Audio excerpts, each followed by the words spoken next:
What's up guys, Austin here.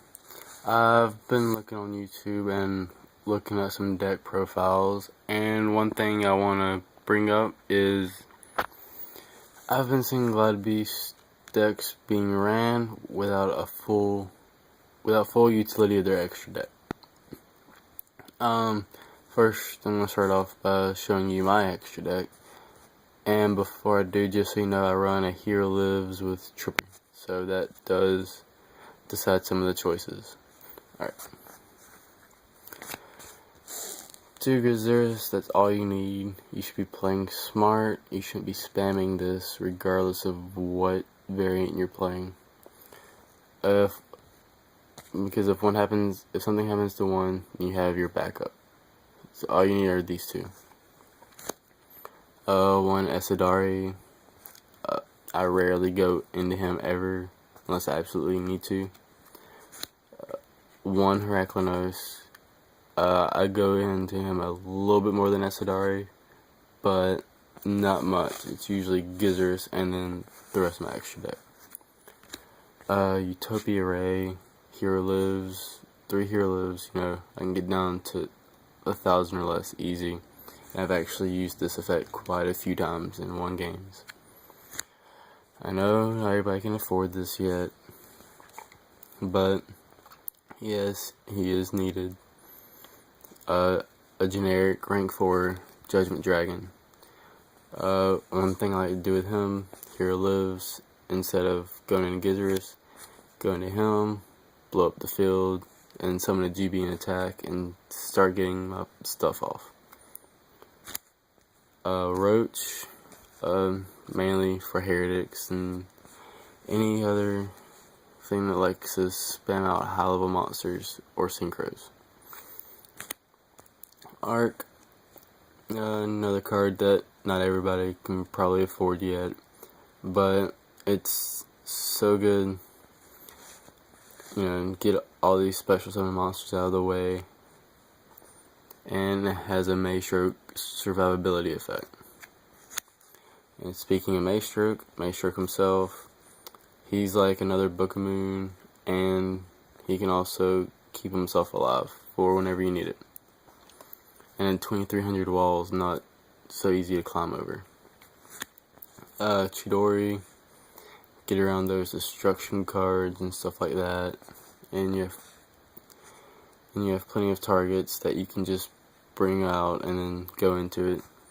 It's rare, but it's so good. Yeah.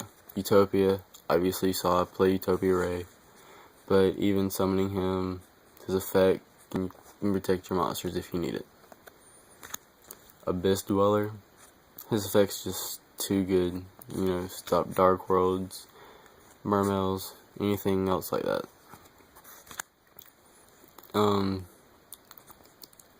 Gaga Cowboy, usually a good game ender, or if you have to climb over something. Invoker, he makes multiple Tiger hands really good. Hero Lives and Double Tiger.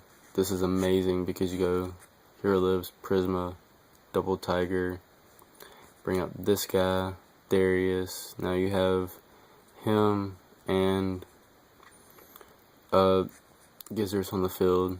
So that's 4,000 right there. And then you can tag out and get your stuff.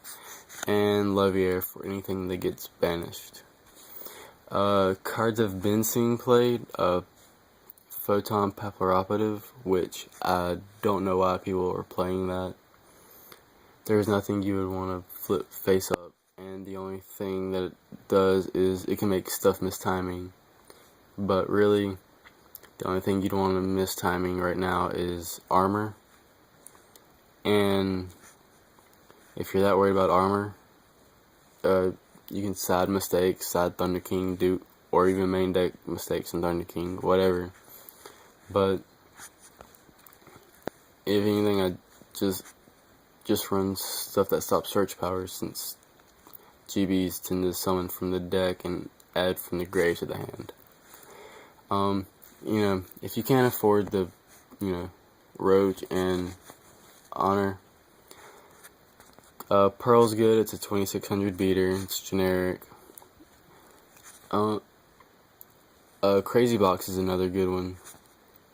You can even set the viruses against other decks. So think of the extra deck as another toolbox. Yes, you have your monsters to, pop back row, pop monsters, remove from the grave and all that. But you have cards that get your monsters back from banished, keep your monsters alive, or a complete field wipe. So just think about that whenever you're building your GB deck and running it. Your extra deck is your second toolbox, and you need a complete set. Alright. Rate, comment, subscribe.